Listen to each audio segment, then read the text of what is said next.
Welcome to Try Not to Overthink It, where we explore the intricate landscape of mental health, well being, and everyday life. I'm RJ. And I'm unique. Join us as we dive into insightful conversations, share expert perspectives, and personal stories that shed light on the various dimensions of mental wellness. Whether you're seeking guidance, inspiration, or a deeper understanding of the human mind, this podcast is your safe space to engage, learn, and navigate the journey to a happier, healthier self. If you're new to the channel, please like and subscribe to the channel. Hit the notification button so you do not miss out on any future content. So today we are going to be unpacking the topic of creating safe spaces. This Mhm. particular topic was brought about by an interview that the comedian Leslie Jones was doing. So she was being interviewed, and so she was talking about why she couldn't understand why she was single. She expressed that, she's attractive, What? she's rich, she's successful, and she can fight. And so she did not understand why she was single, with those characteristics. So of course, being a comedian, of course, sure that there was some humor, there was some satire that was thrown in there. But of course, when you put things on the internet, of course, you open yourself up to internet trolls. So of course, the trolls came out in full force, and everyone and their mama had jokes about why she was single. From she looks like a man, to she's unattractive, to she has masculine traits. What type of man wants to be with a man, all just different types of disrespectful things. And so for me, what bothered me about the whole troll and boo bird, tirade, was the fact that this woman was being vulnerable. She was being soft. She was sharing things about herself, in regards to, struggling to find a companion. And instead of people respecting her stance and respecting her vulnerability, they chose to take that as an opportunity to try to kick her while she was down and try to make jokes and at her expense. And so for me as a provider, I've kind of talked about this with several people. We find ourselves in a special place in society where we want people to be soft, we want people to be vulnerable, we want people to be open, we want people to be honest, but then we don't create those spaces for people to feel comfortable to do those things. I don't share things with people that I don't feel comfortable with. I'm not honest with people that I don't feel comfortable with. I don't develop lasting bonds, lasting relationships with people I don't feel comfortable with. But I can't feel comfortable with you if I'm vulnerable with you and you take my vulnerability as an opportunity to attempt to throw it back in my face, or attempt to attack me, or attempt to make light of it, or attempt to make jokes at my expense. So I thought it was important for us to kind of unpack this topic today. So what do you think about it, Unique? Absolutely. Number one, I think this is definitely is so many gems, I think, in this interview that you talk about. And I don't think it only applies to Leslie. I think it applies to lots of women of darker hue. And no, this is not the episode where we talk about colorism. But I definitely think it's worth a mention. So we can definitely dive into that later. But yeah, you see it where, and I think it's not just this interview. We've heard people share their private lives on the internet because they were asked a specific question, and then they are trolled for just sharing their opinions or how they genuinely feel about something, right? And I think Mm-hmm. it is important to create a safe space. I know this is when you texted me originally, it's like, hey, let's talk about safe spaces. I was like, man, I haven't talked about this in therapy in a while, but I think it's worth bringing back up, even if it's just in like a blog or something for the practice. Um, in today's society, safe spaces, I think, are more important than anyone wants to discuss. Um, because of our political climate, socioeconomic Mm-hmm. climate, um, just what's going on in the world. I think having places where you can express yourself without scrutiny or Mm-hmm. um, professional backlash is important.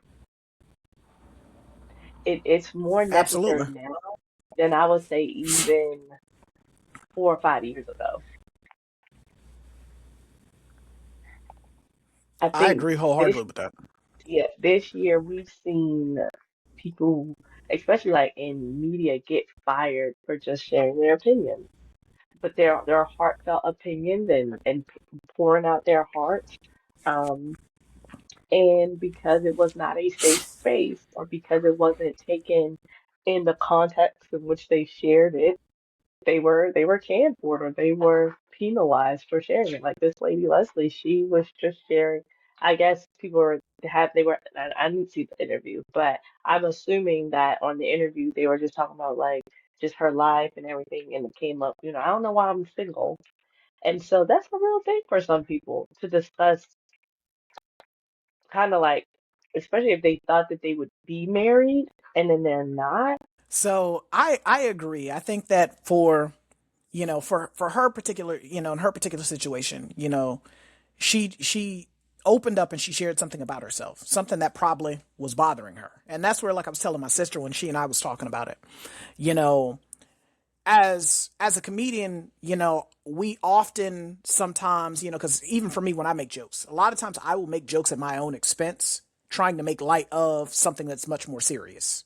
So for her to share that and know that this was going to get broadcasted to millions upon millions of people, because the internet is endless, you know, that was something that truly was weighing on her. That was something that was truly bothering her.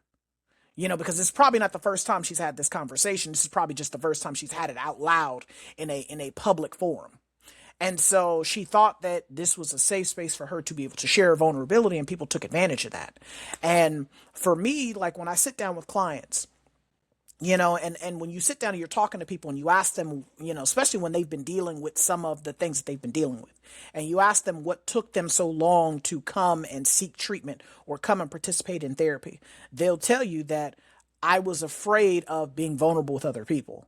I was afraid of, possibly being embarrassed. And I tell people all the time that a safe space isn't about avoiding discomfort. It's about protecting your dignity.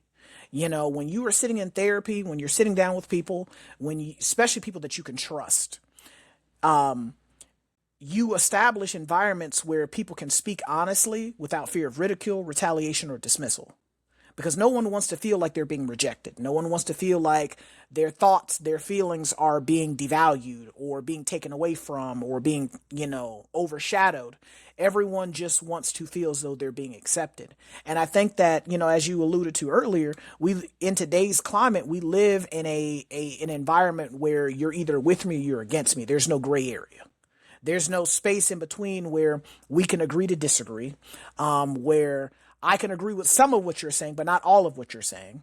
I can agree with 90% of what you're saying instead of 100% of what you're saying. There are things that I can walk away from and say, hey, you know what? That gave me a little different a different perspective to think from, or to see things from. We're just on this path of, you have to view things the way that I view them. You have to see things the way that I see them. You have to, receive things the way that I receive them, or you're against me. And I feel like it destroys the ability for us to come closer together and to truly understand one another. Because, again, as we talked about in the episode about seeking compromise, most innovations come from disagreements. Someone thought that they could do something better or in a different way than someone else, so they tried it, and then, oh man, they created something. People got tired of walking, so they created a car. People got tired of riding in cars, so they created planes. So it's different things like that where, creating those spaces for people to feel comfortable to just be themselves. Again, we're losing those environments. It's almost like when we talk about like certain environments in nature disappearing, like the rainforest are slowly and steadily starting to disappear because of human encroachment and logging and farming and agriculture and different things like that. Safe spaces are pretty much going away as well, to where people don't feel comfortable being truly who they are and being comfortable expressing themselves, even if it's in a healthy way. People should be able to express how they genuinely feel without fear of reprisal or attack. And I think for what has really made this bad in recent years, I think it's social media, right? Because everybody's big and burly behind a keyboard Mm-hmm. and in like a little tiny perfect picture. Everybody's got such big opinions, right? That if Mm-hmm. we are in person, you just never would have said that to that person's face. Like you told Yeah. me like there was this another comedian who made inappropriate remarks about this woman and how she was looking. And I'm like, but would you say that to her face? No, he wouldn't. You He wouldn't wouldn't. dare say that to her face. You get on your keyboard and you type these messages, or you get on a podcast where you make her just a butt of the joke, but it's just like you wouldn't say that to her face in a joking manner or otherwise. So why say it? No. It's unnecessary, right? Hmm. And I think that's we talk about like why people don't share. Well, that's definitely a reason. I'm not sharing with you because you trivialize everything. And I know people say, well, don't put stuff on the internet. Even if this lady had not said it anywhere but on that interview. The way that the internet is set up, the way that people have no regard for just humanity and private or I don't want to say sacred, but like sensitive moments. Her sensitive moment would have ended up on the internet even if she just said it in a small group of friends. Hmm. Because everyone wants to pull out their phone and Everyone, record everything. everybody Everyone. wants to record everything. Everybody wants to be Hmm. viral, right? This desire for everything to be so viral. Um, I gotta share my opinions out loud. And so while she probably had initially had that conversation in a private setting where it was Hmm. more respected, having it in that on the public platform, people thought, oh, now is my chance to go in on this lady. Absolutely not. I mean, No. but you even see that with Russell Wilson that played for that plays in the NFL, where Mm-hmm. recently there was a guy that he had over for Thanksgiving dinner. And so instead of talking about the fact that, hey, I had nowhere to go for Thanksgiving, this man invited me Mm-hmm. into his home. He welcomed me around his family. I was a quarterback behind him. He saw enough value in me to invite me into his home. You instead choose to share that it was weird that his family wasn't there. That Sierra was there, the nannies was there, the kids And was why? there, her family, her dad was there, this person was there, but then his family wasn't there. And then everything was Right. catered.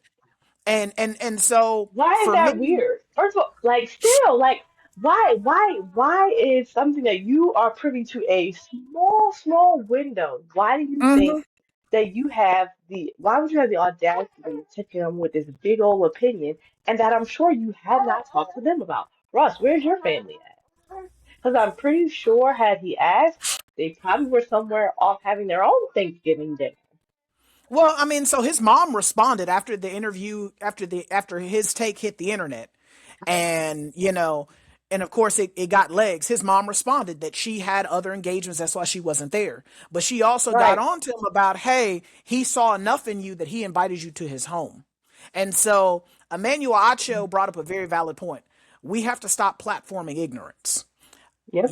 If you felt some kind of way, you should have had that conversation with that man.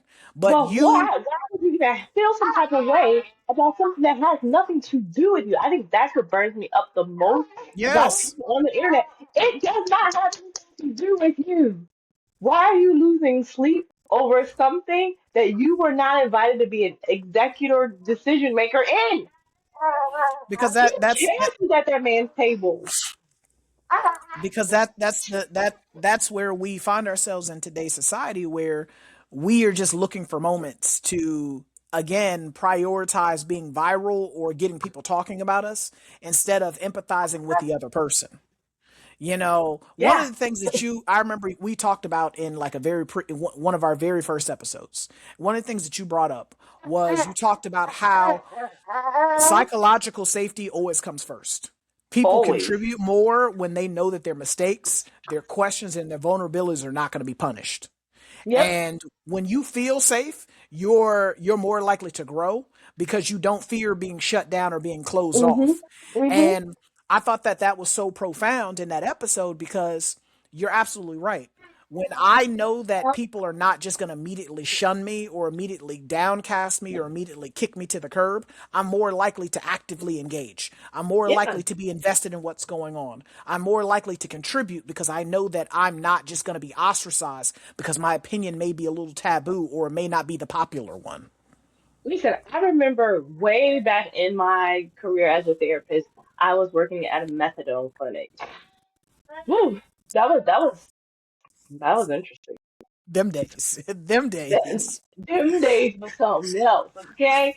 I met a guy. He came and I was doing like his assessment, and I think we had like we could see like their criminal background. Oh no, on the assessment we had to ask like, do you have any criminal um things, or like, have you ever been involved with law enforcement?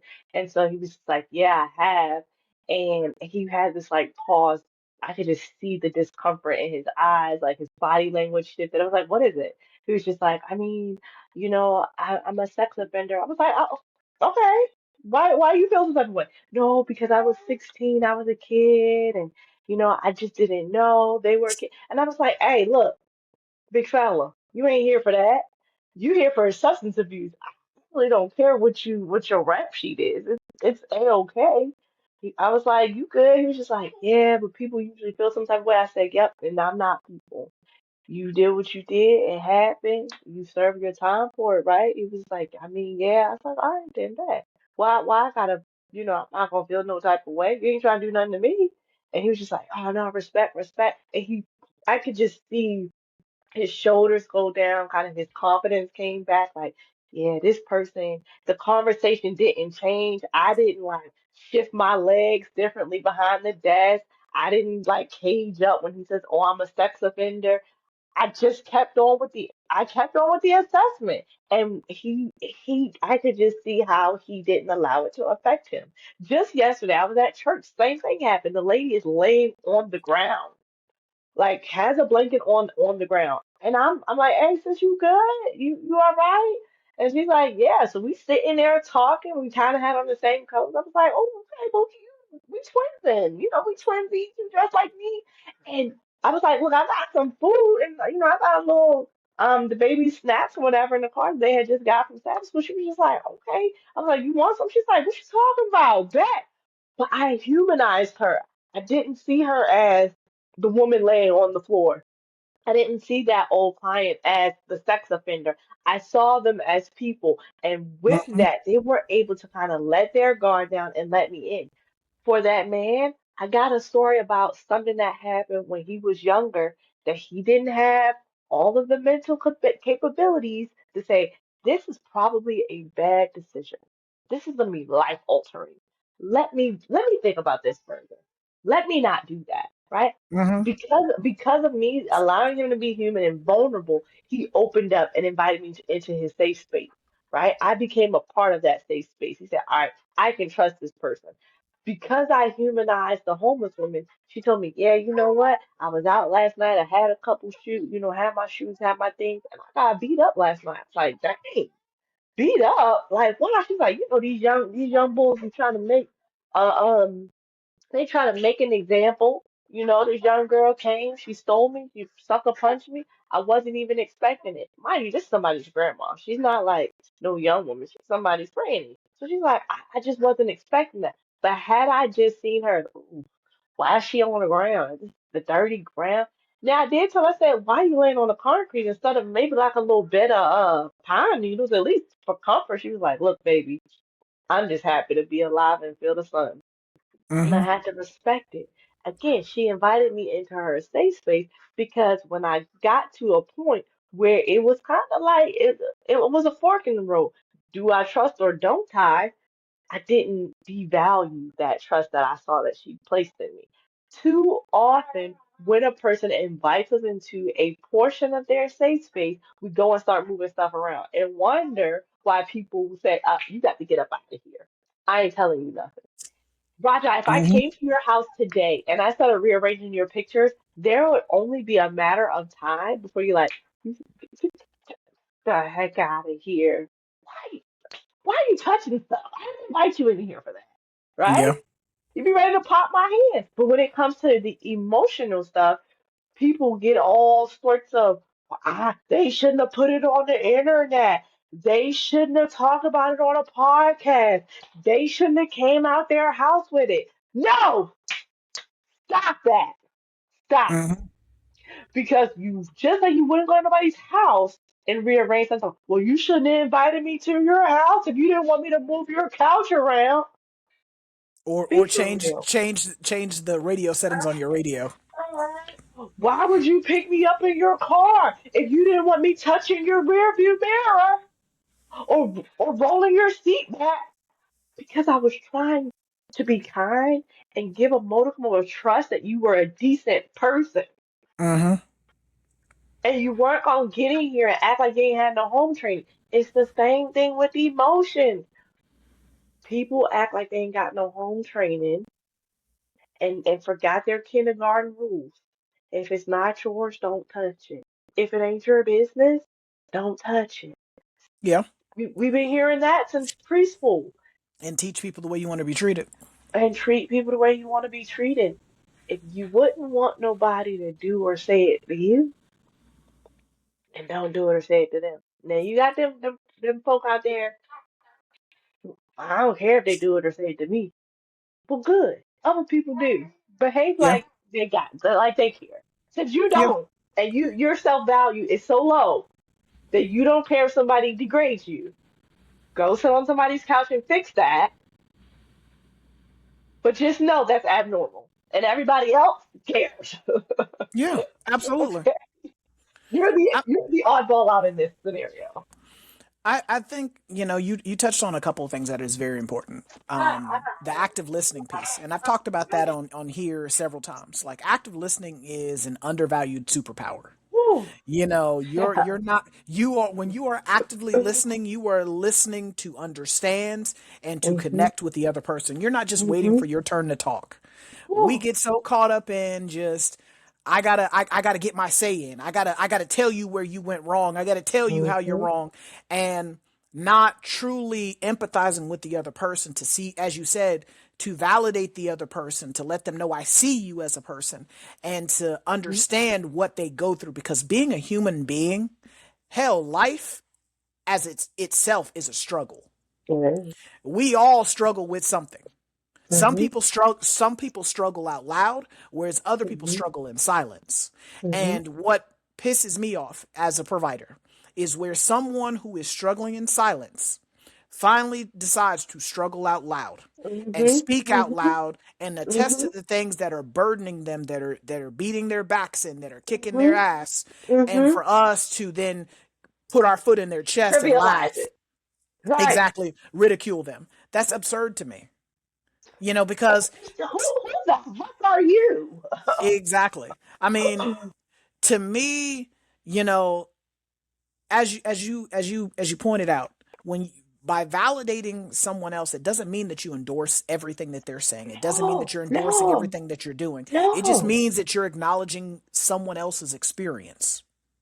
Because two people can it's a scientific fact that two people can read the same thing and interpret it two different ways. Two different ways. Yeah. So people two people can experience life two different ways. So the same way that my life may have been easier than someone else's, or someone's life may have been easier than mine, it doesn't mean that my life is more valid than theirs, or their experience is Mhm. more valid than mine.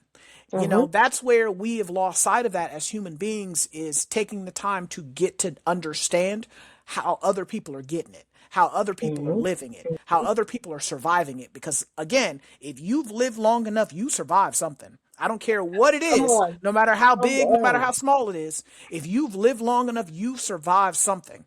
And so we all have scars. Some scars are visible, whereas other Mhm. scars are Mhm. invisible. They're on the inside, Mhm. they're not on the outside. So for someone to take the Some opportunity, people, them scars, they just have some really good cocoa butter and Mederma.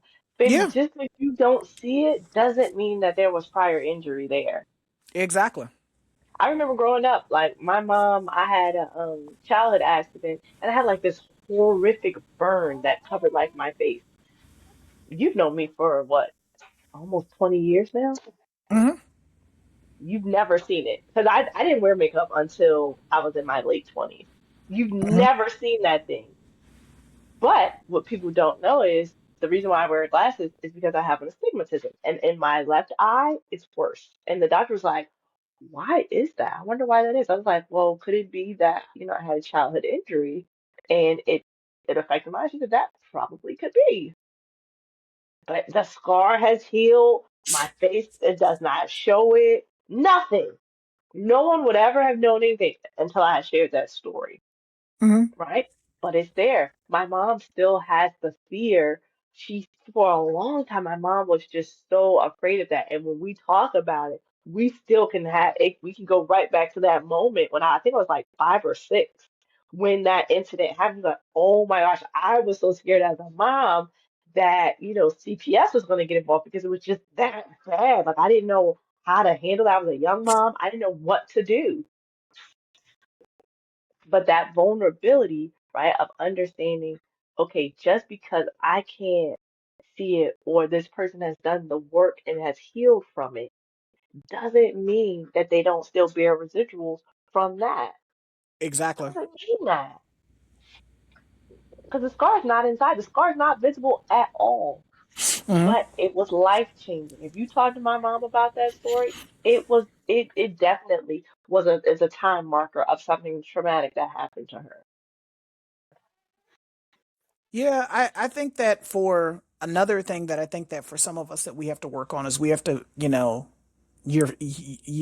and I's favorite B word, boundaries. We have to set clear boundaries and expectations. Like when you sit down and you're Mhm. sharing things with people, like we have to be more, and I've said this on a previous episode. Everyone does not deserve to sit down and partake of your story.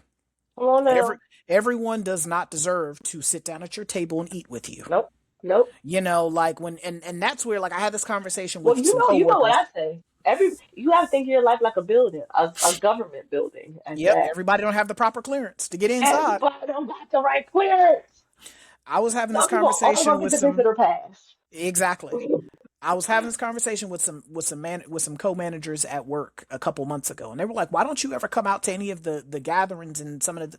I said, Mm-hmm. "Because for me, like being a history nerd, I understand what breaking bread Come on. represents. Speak on it. Speak on it. Like you break bread with people that you respect, that you value, that you trust. This was an So I'm opportunity for letting us you to into a different level of my life. yes. And so I don't eat with everybody because I don't Okay? That's I it. don't trust everyone. Mm-mm. Like there are certain people who, like you said, there are certain people who have certain clearance levels to get certain things. So if I don't fool with you in certain ways, I'm not gonna open myself up to you in I'm just certain not. ways. I'm Yeah. just not. You haven't shown me that you deserve that right yet. Yeah. You haven't, met the expectations to be able to get past certain boundaries and certain levels. And I'm so a little bit more lax. When I go to eat with somebody, I'm a little bit more relaxed than I am if I'm just talking to you, mhm. right? One, I have different dietary needs. So to be able to communicate that with you without judgment, this friend that I have on this Mhm. podcast, I made the mistake of eating with them, and they were very judgy up front. And it could have ruined our friendship. It could have, but I just chucked it to ignorance. I just say, you know what, they're just ignorant of, and they're Southerners. So, Southern folks, I love y'all down, but you be like, I don't want no meat in my vegetables. It's just a little turkey neck. I said no meat. You're not eating the meat. No, it's just seasoning it. It's no meat. It's It's a little bacon. It's literally pork. Pork ain't bacon. It's a ham. What the heck? listen, listen, everybody. I've been trying to get her to eat a baconator for about a It good 10 won't plus do it. years. It I've been won't trying to get do her to it. eat a baconator for a good 10 years. But to that point, right? Eating is just so important. I told who was I talking to about that? I was either talking to one of my clients or just like joking. Was just like, did you eat a meal with the person yet? They were like, yeah, yeah, we ate.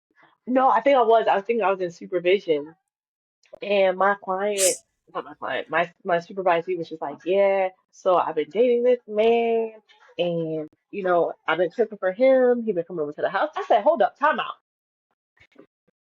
She was like, I don't know if I really like this man. I said, you don't know if you like this man, But he done been and in you've your been house and you don't cooking. cook. You don't cook for him. Did he do the elbow thing? He did the elbow grab. He had. I let that elbow maybe. Oh, that man ain't grabbed her elbow. I'm gonna ask her next week.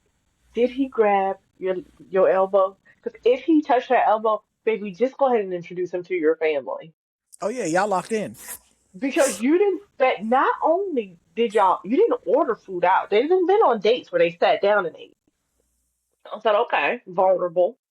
You've invited this man into your home and prepared food for this person, so you know this person's dietary needs. Mm-hmm. You've already been vulnerable enough for that. They've come into your sanctuary. My granddad used to always say that, like your home is your sanctuary. Sorry, Yep. the baby, I think she just wants to be up here. She doesn't want to be coming. So just up here, she'll have to be. So he says that your home is your sanctuary. So my supervisee was like, yeah, I didn't know that that was a big deal. I said, it is a big deal. Eating with someone is so vulnerable, man. It's vulnerable. Let alone eating at your house. Eating at your house, food that you cook. I would invite everybody to my house. I like a lot of people, and I engage with a lot of people. They're not sitting at my table. Yeah. They just didn't. In graduate school, I used to have these guy friends. The way my apartment was set up, like some of my classmates, I lived on the top floor, but we could look out on the balconies and see each other. So from my balcony, I could see their front door. They will always be like, "Oh, we always see you going up there with all these groceries. When you gonna cook us something?" I said, "Never." He said, "What? Why?" I said, "Cause I don't want to marry none of y'all. I don't want to have an intimate relationship with y'all. So I'm not cooking for you." What? Mm-hmm. I'm not buying food for you. And they thought, "Bro, that's crazy." I just never did. My dad Mm-hmm. always said, "No, you just don't do it. The weight of a man's heart is through his belly." It's just when it comes to eating, it's very serious. I mean, maybe I'm wrong. Maybe I don't know. Eating's intimate. It's a safe space. When you invite someone to eat with you, it's a safe space. Talking back to this place, I don't know if I've ever told you this story. At the methadone clinic, they had a holiday party, and some people got a little sloshed and started acting uncharacteristic of themselves, and came back the next day at work, and they were talking about disciplining them. I said, see, you can't eat with everybody. Exactly. Everybody don't have the same morals and values and boundaries. They just don't. They Yep. don't know. This is a company meal. Mm-hmm. What you do at your house or what you do in other locations might not be the thing you do at a company holiday party. Absolutely. You don't get inebriated at a holiday party for a substance abuse clinic. Absolutely. Hmm?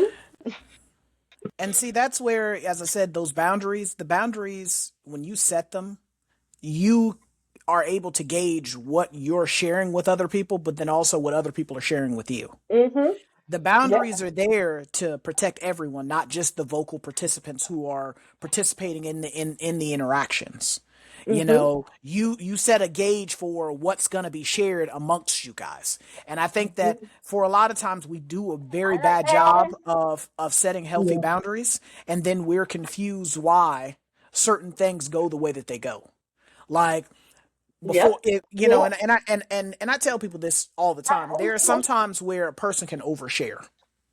Absolutely. They can overshare, and then it skews the dynamic of the interaction because the person that you're Mm-hmm. sharing this information with was not prepared for what you were sharing with them. Mm-hmm. Mm-hmm. And yeah, you felt comfortable, but there are tiers to friendship. So There's like only I certain places where you could just carte blanche, just air out all of your laundry.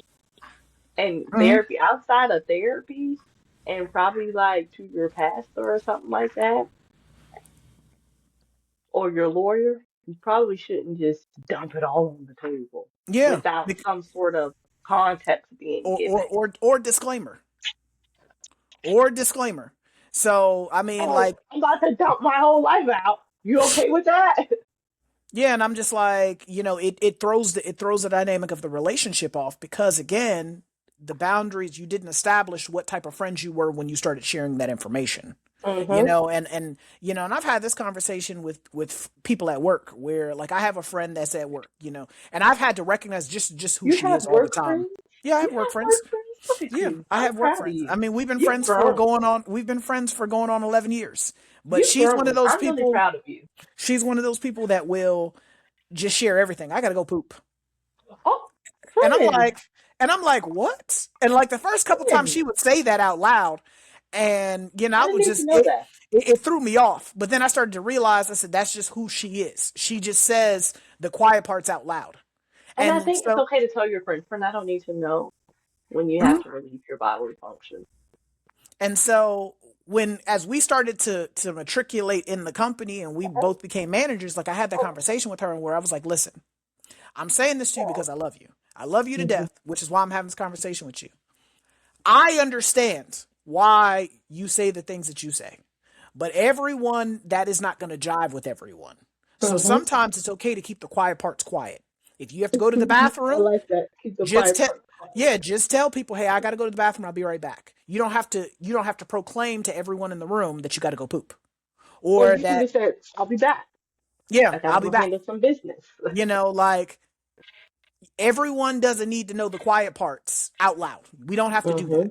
And Mm-hmm. and she received that. And I mean, she's gotten a lot better, because Mm-hmm. it was off-putting at times to other people. And, you know, for me, having that conversation with And her, I people was, don't respect you, yeah, that right? too. I think that this is with the going back to Leslie.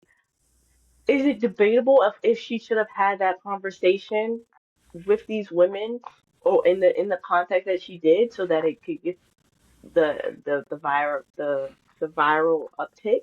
I don't know. I don't know, right? Maybe Hmm. not. Maybe she shouldn't have had that conversation with these heathens who don't know how to act and mind their business. But it puts you in a light that you may not have that may not be the most fair to your work friend. Her saying I have to poop. Somebody thinks she's crass. Yeah. And I Like, mean, ew, she's just nasty. And that's now me. I mean, I'm a mom of three, and I own two dogs. Saying the poop word is normal in my house. Did you poop? It smells like poop. Does yeah. anybody? When was the last time you pooped? I'm a mom. It's normal. Yeah. Poop is just a regular word in my And house. that's where context matters. Like, in the context of certain environments, certain situations, asking, saying, proclaiming to everyone that you have to go poop would not be seen, a certain type of way. But, Mm-hmm. I was able to hold her accountable without shaming her, Mm-hmm. Yes. because because what I had to realize, and something I started to understand and come to grips with as a provider, is that in holding people accountable, sometimes we can do harm. And, because Yeah. we sometimes address them in a way that humiliates or debases them. Mm-hmm. Correction should always aim to help a person grow and not Mm-hmm. punish or Mm-hmm. humiliate them. And Mm-hmm. so, Mm-hmm. having that conversation with her, she received it because I did it in a way that was geared towards helping her be better. But also because you had been in her safe space, her safe space before, and you Hmm. had not violated it when she invited you in there. I'm pretty sure that wasn't the first time you guys had to have a serious conversation about something. Hmm. And Absolutely. because you handled her with such gentleness and grace, when it was time to have another serious conversation, it was met with it just was met with love, Hmm. right?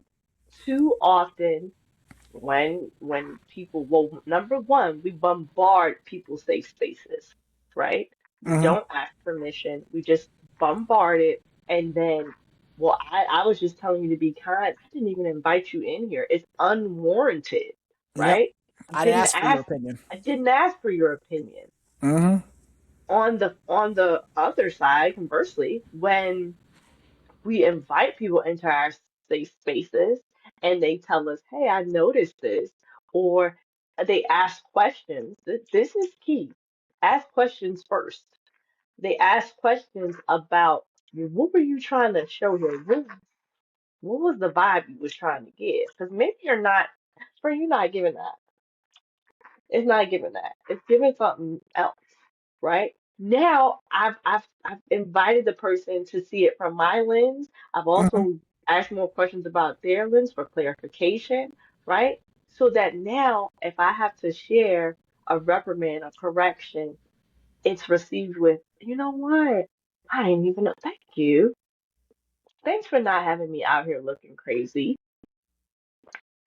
I guarantee if people have responded to Leslie's, as they, some people may think her overshare or her just bearing her heart, has said, Leslie, this ain't for the internet. Because people are not going to receive this well. Everybody ain't going to hear you. I bet if the comments were that, we probably would have had a statement that came out from her saying something to the likes of, y'all are right, right? I was just having a vulnerable moment and didn't even think that it would have gone to that way. Now she's got to be on the defense because calling other people ugly, if it was me, that maybe that's probably what I would have did. Yeah. You ugly and your breast stink. But you know what? And your hands is ashy. Your hands are ashy and you probably choke in the middle of your sleep because you're so daggone crusty. But see, I'm not her, and it wasn't me. But I wouldn't be mad if she said something like that, and I probably would like her message and repost it because that's what y'all did, Yeah. right? I mean, It's you. important to invite people into your safe space. I teach that in therapy. When you have things that are vulnerable, number one, as the person, learn to how to invite people in. Hey, this is important to me. This is the language we use, right? Hey, this is something that's near and dear to me. Hey, this is an opinion I hold dear. You're communicating. I am inviting you into a sacred space. Hmm. And this is how you tell people don't touch nothing. I understand that this may not be everybody's opinion. I understand that this might be something that's hard to hear. I understand that I've never shared anything like this with you before. You tell folks, don't touch nothing when you get in here. Hmm. Don't rearrange my furniture. Don't adjust my pictures. I don't care if they're crooked. Leave them be. Yeah. And this is the response of when people are invited into that space. Thank you for sharing that with me. You're right. I never would have guessed that. Man, this is a lot to receive, Hmm. right? Those phrases say, I really appreciate you for trusting me with this information, and you can trust that it doesn't go any further than me. Yeah. Because they wouldn't have needed that disclaimer if they wanted the whole world to know. Yeah. You would have been new. You would have known that before y'all ever went out to eat. Hey, my name Hmm. is such and so, and this is me. But see, you spoke to something there about how inclusion is very intentional. Hmm. You don't just have safe spaces by accident. You No. have to, on both sides of it, as the person that is seeking the safe space as well as the person that's cultivating the safe space, there has to be the carving out and the cultivation of certain relationships. You, as providers, and I tell both people inside and outside of treatment all the time, you have to make room for quieter voices and marginalized Yeah. perspectives. When Yeah. you make that, when you make those, make that room for the quieter voices and the marginalized perspectives, guess what? People feel more comfortable coming to you with things. People Hmm. don't feel that you're unapproachable. People don't Hmm. feel like you are just going to shoo them away or you're just going to stare at them like they're an idiot. People are more Hmm. likely to come and talk to you about things that are really near and dear to their heart or are pressing down and weighing them down. And I think that we lose sight of that at times of making room for other people. We get so caught up in trying to make sure our stuff is taken care of, our voices are heard, our thoughts are being addressed, that we don't make the room and make the space for other people. And Hmm. I think that another thing that we also struggle with is consistency. And I just had this conversation with Hmm. a supervisor of mine. He's, I see him as a mentor. I take a lot of the things that he says, and I don't agree with everything, and I've told him this to his face. I don't agree with Hmm. everything that you say, but a lot of things I take and I look in ways in which I can apply it. But one of the things, Hmm. like, I had to tell him, I'm not a rules person, but I'm a fairness person. In order for something to be a standard, it has to be consistently applied, no matter if it's Mhm. convenient Mhm. or if you like it or not. Mhm. Mhm. When you are looking to build trust, you have to be consistent. Yep. Safety isn't just a one time thing. It's Mm-mm. reinforced through repeated actions over and over Mhm. and over and Mhm. over and over again. People learn that they can trust you. Mhm. People understand that they can trust you through your actions Mhm. because they've seen them Mhm. be applied consistently and Mhm. fairly. Mhm. Mhm. And that's something that as a provider I had to learn. I had to learn that you can't just, hey, I'm a therapist, trust me. Tell Right. me all Right. tell me all your business. Right. I have to I have to actively cultivate that type of relationship. If Mhm. I'm hoping for a client, and we've talked about this on here several times, in order for therapy to work like it's supposed to, you are essentially sitting in front of someone completely butt naked, or in Mhm. the words of my favorite comedian Bernie Mac, bucket naked. You sitting in front of somebody bucket naked, Bucket and naked. people laugh when I say that, but as I explain to people, the reason I say you're sitting in front of someone bucket naked is No, the it's fact that true. you can't hide anything when you're naked. Unless you're Mm-mm. hiding something in your jail pocket, you can't hide anything. So In your crevices, you know. unless you're Maybe hiding it, you have a little extra fluff and maybe you yeah, put hiding in you there. hiding it in a fat fold or a crease See, or we were being very above table. You had to go there. but when you are sitting in front of someone naked, it is very difficult for you to hide anything. In order for therapy, in order for the relationship to grow, in order for you to get your money's worth, because if I'm paying anybody money, I'm trying to get all my money's worth. Yeah, I'm leaving here And with something. Ain't that what Denzel said? Leave I'm therapy with something, I'm baby. leaving with something. In order Leave for therapy with me something. to get my money's worth, I have to be able to have that type of relationship where we can talk about anything and I'm not going to feel Mhm. judged. But the only way that can Mhm. happen is if I take the time to be consistent and I take the time to develop that relationship. And I Mhm. think that for Mhm. a lot of us, we don't take the time to do that on both sides of it. We don't Yeah. take the time to develop relationships with people where we feel comfortable telling them stuff. But then also conversely, as people that engage with people consistently and actively, we don't take the time to develop relationships with those individuals where they feel Mhm. comfortable talking to us Feel about it. comfortable to share. Yep. Yep. And I think that's something that we have.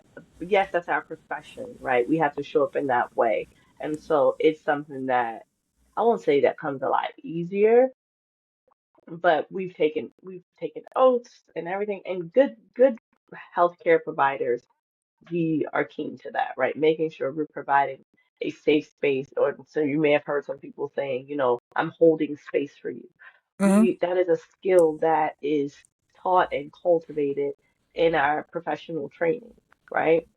But it's a skill that we have to constantly refresh, constantly make sure that we're showing up in the space in a way that says, this is a safe space. You can trust the environment that we've created to be a place where you can share consistently Mm-hmm. and thrive here, Mm-hmm. right? Not just share it and it's just like, yeah, I ain't got nothing out of it. Now, I've heard people say that. It breaks my heart every time I hear someone's like, yeah, I tried therapy before, and the provider I just felt like they really weren't even interested in what I was saying. Like, dang, I just be wanting to like throw a little hand. Not, I want to like tussle, just like pop him on the side of the head. Like, why would you do that? Right? But I think that need is important, especially like, of course, in the therapeutic space, that need is important. But when we're talking about, excuse me, friendships or doing life with people in non-paid spaces, it's even more so important Mm-hmm. to know Absolutely. that if I come and I am showing a sense of vulnerability, that you are going to respect what I've given you and not treat it in a trivial sense. You're just Mm-hmm. not, and I'll do whatever you want to do with that information. Yeah. Whether it's going to blab your mouth and tell somebody else, um, change up. I won't say change up because sometimes you do need to change up the way that you deal with people. If they share something personal and it requires a change, you might need to change. But change in a way that would be harmful to the person, right? No. If I'm sharing something, that's because I think that you're mature enough to handle it and to Mm-hmm. behave accordingly, right? Talking of P, P is my kid. She's my oldest kid. P is interesting, right? I'm working on social graces with P. So I shared something personal with her, and he brings it out outside of the house. Now you know, in the black house, maybe y'all don't, maybe I ain't grew up in a black house, but in a black house, they say what's said in the house stays in the house, especially like personal business. Mm-hmm. Well, I made the mistake of telling P something personal, and my personal business came out at the most inopportune time. I'm just like, my child, why have you forsaken me? I had to come back and tell her, listen, I trusted you with something. No, it didn't like hurt my feelings or anything like that. It's very hard to do that. But I was just like, that was a vulnerable moment. That wasn't just, I'ma just share and do what I want to do with that. I said, how would you have felt if I had did that to you? Well, I didn't mean it like that. And that's something that you said. I said, again, if it were you, how would you have wanted me to handle that? Well, I wouldn't have liked it. I said, right. So does it just not count because I'm an adult? Or like, were you trying to get a laugh? What was the purpose of that? And so I had to use that moment to kind of be a teachable lesson for her. But she's a kid. So many people never grow out of that. Well, you said it. Yeah, but that didn't give you permission to say it. I said it. It didn't give you permission to say it, have a shared opinion on it. It wasn't licensed to do that. So I don't know. That's just I think sometimes we just gotta get in the habit, number one, of minding our own business, man. Mind your business. Mm-hmm. I think if people just minded their business and stop talking, listen more than they talk, Yeah. we're in a much better space. And the world be a safer place. It would just be Well, safe. well, it would not only be a safer place, but it also it also will be an environment that is conducive to healing. Yes. When people feel safe, they engage, they learn, and most importantly, they freaking change. Yep. And I was just having this conversation with one of my friends from work, and like I was explaining to her, too often, right? We think that we can change somebody. I said the Mhm. problem that there's only two people that can change a person: God and the individual themselves. You Mhm. can't change somebody. You You can't. can't want to change more from the person than they want it for Mm-mm. themselves. Mm-mm. Not at And all. so when we have these environments that where people feel safe, they want to be better, they want to Mhm. grow, they want to change, because safety is not an end state goal, but it's Mhm. the foundation for growth and elevation. Mhm. And for Mhm. too often what we tend to do is we tend to just move through life and just, I've always been this way, so I'm always going to be this way. You know why people take up that opinion? Because they don't feel safe. Hmm. They don't feel safe sharing their vulnerabilities with others because they've been hurt before. Yep. So I'm going to take this stance, right? That's a coping mechanism. Hmm. That that willful desire to not change is a coping mechanism due Hmm. to trauma, right? Yep. I've It's been a trauma traumatized in response. the past when I was met with change. So now I have resistance towards that, right? You don't like it, leave. Because that usually comes with that. Like I'm this way, I'm always gonna be this way. And then the follow-up is you don't like it, leave. That's on you, right? It's a trauma response because they invited someone into their safe space and they were violated, right? If that person were put in a safe space and say, you know what, hey, look, I see that you this way, is that working for you? No, but in the past I've been hurt. Now I've created a whole different conversation. Well, friend, I don't want to hurt you. Help me understand what makes you feel unsafe. So now you got a person who says, well, I've always been that way because X, Y, and Z. And now as the friend, I say, okay, well, I don't want to do X, Y, and Z. I don't want this version of you. And that's how you start to see people get different versions. I remember working at a job, and the lady was mean as all get out to everybody else. She was never mean to me. I don't know why. Well, I do know why, because I never made her feel threatened in the way that she needed to be nasty. And so I was going around the job. I've been known to be a Pollyanna of sorts, and being my Pollyanna self, um, I was going around spreading joy, and people say, "Oh, she won't do it. She don't like nobody. She always nasty and mean." And I said, "Hey, look, I'm trying to do something, spread a little joy. You want to be a part of it?" She said, "Yeah, nobody ever asked me to do any of that." I said, "Well, why not?" I don't know. They just think I'm a B word and not the boundaries. The other one. I said, "Well, dang, I ain't never had you be that way to me." She said, "Well, that's because you don't treat me that way. They get that version of me because that's how they treat me." I said, well, I never. And so people were so surprised. You got her to do it? Yeah. What'd you have to say? How'd you get her to do it? I just asked. I just asked. I didn't give her a reason to be mean to me.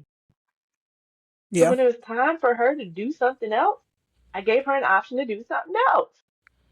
I created a space that allowed her to be other than I created a space that allowed her to be something other than this armored up individual. I Mm-hmm. de-armed her with a little kindness. Hey girl, how you doing this morning? I'm good for it. Hey, how you doing? I don't care who you are, what you got. And my mom said, I was just talking to her recently. She said, if you could get an answer back from a rock, you talk to it. I said, yeah. If I could get a response, I'd engage it. I'd be a little scared, Like, why but is the I'd rock talking engage to it. me? Right. Did you mouth? Do you have a mouth? Did it move? Am I Or hey okay? friend? Right. Am I okay? Is it me? Did anybody else see it? Oh my Oh, okay. gosh. All right, I don't know if we'll do it again, but how you doing? Doing that has really helped me build relationships with people. I've met some very interesting people in life. I've met Wiccans, um, like a real life witch. I was telling P about that. She was like, "You met a witch in like real life?" I was like, "Yeah, top hat, black dress type witch." And I was just like, "Hey, are you guys like, are you just dressed up? Are you just cosplay?" No, we're going to a convention. I said, "Over what?" For Wiccans. I was like, "Well, what's a Wiccan? Educate me. I want to know." Like, yeah, for like witches and warlocks. It's like you cast spells. Absolutely. I was like, "Well, all right. Well, you have a great day. I hope you enjoy your conference." Strange things in Baltimore. You want to see some interesting stuff? Downtown Baltimore, baby. You see it all. But I met her. Never changed my life. Never forgot it. Probably too while I'm a therapist, but that's a story for another day. Ah, anyway, the wonderful world of me, right? Mm-hmm. Unique Be and nice to people. yeah, I mean that's the important part. It starts with that. People are more likely to Well, share I shouldn't things say with nice. you. Be kind. Be Be kind hearted. kind and be understanding. That's People are it. more people are more likely to engage with you and Hmm. engage with you consistently when they feel that they're invited, when they feel Yeah. like they're Yeah. welcome. They feel like you're not going to judge them or treat them, in Yeah. some ill-fated way. Yeah. So, Just and that just and, go into just for the plot of it all. You're mhm, like, why do you listen? It's really just for the plot. So I could just have something to reflect on at the end of my day. Man, that was really interesting today. yeah. Not to give anything besides, wow. Huh. I mean, I just sometimes strike up conversations with people just to do it, to see how Hmm. they're gonna respond. Yeah. Y'all, Rod, you ever seen that guy? What's his name? He's on I think YouTube, and he'll like start random conversations with people in the grocery store. He's usually in Food Lion. Yeah. And people, but you just Like how he disarms people with his silliness. Like it'll Hmm. be something silly. I think one of the more recent ones, he asked the lady, she was chewing some gum, mind you, and he was just like, "Hey, what's your breath smell like?" That was her response. And so he's like, "Can I sniff it?" And she was like, yeah." He said, mm, "Oh, it don't smell that fresh. Here, smell mine." And he breathes on the lady. And he said, "What do you smell like?" And she's just like, "Cheeseburgers or something crazy like that." He's like, "Oh, okay. Well, what you buying?"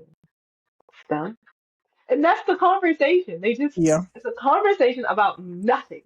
Hmm. Absolute nothing. She smiled, he smiled, and then the millions of people who watched it smiled. Yeah.